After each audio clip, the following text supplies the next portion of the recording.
It's very complicated. I'm mediating between 4 different characters. It's LRA, it's President Museveni, government if you will. Then you have UPDF, the government soldiers come up with their own conditions and situations. Then I have ICC, International Criminal Court. And oftentimes everybody is coming up, no, I can't do that. This is what they have to do.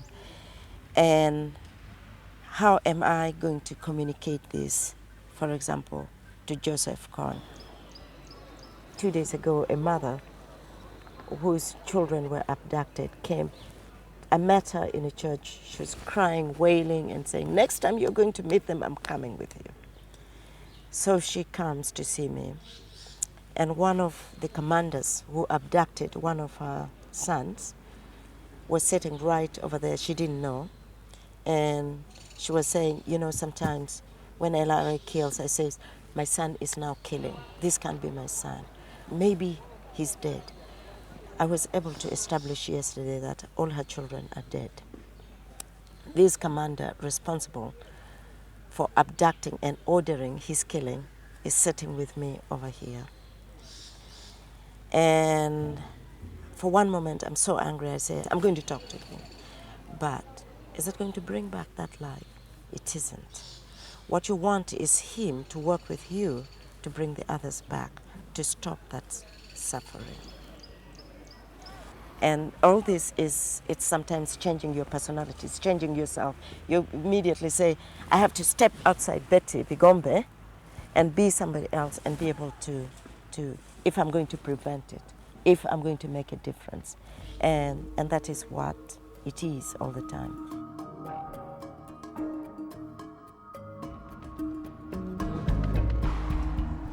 We can have a more equitable world. We can have a fairer world. We can have a world in which 30,000 children don't die every day from poverty-related diseases. We can have a world in which girls are able to go to school, in which the elderly are looked after, in which people have roofs over their head. But we need to create this kind of world. We're not victims of some kind of destiny that's unfurling before us. I mean, we can create the kind of world that we want to live in. What's happening is that the poorest countries are using the resources that they need in order to provide health or education or security to their people to repay debts to the West. Rich countries need to put their hands in their pockets and put money into the developing world if we want to make sure not only that people have a chance for a decent life elsewhere, but also that the problems in the developing world don't become our problems too. All governments, I think, will listen if they feel that the public is demanding change.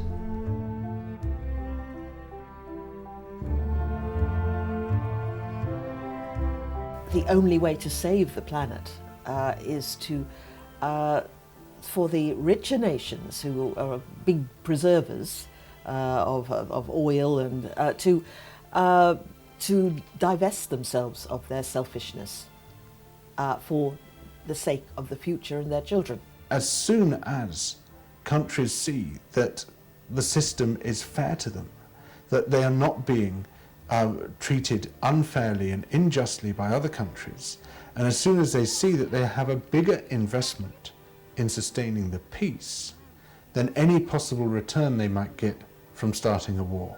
That's what's been the secret in Europe, and that has to be the formula we follow at the level of the world. And so we need equity, justice, and true democracy, whereby every nation, however inconvenient this may be for us, has a voice and is listened to with respect.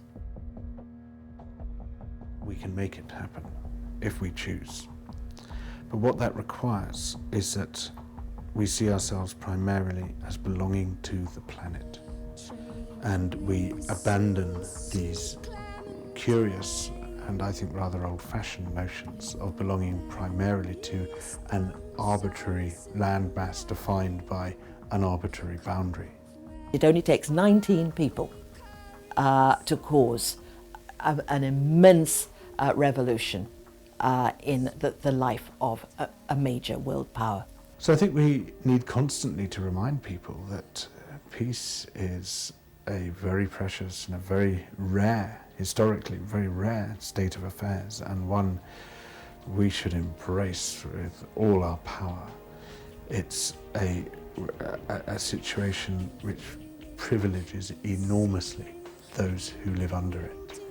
And we who have been brought up in this country in peace are an incredibly lucky generation. A new day to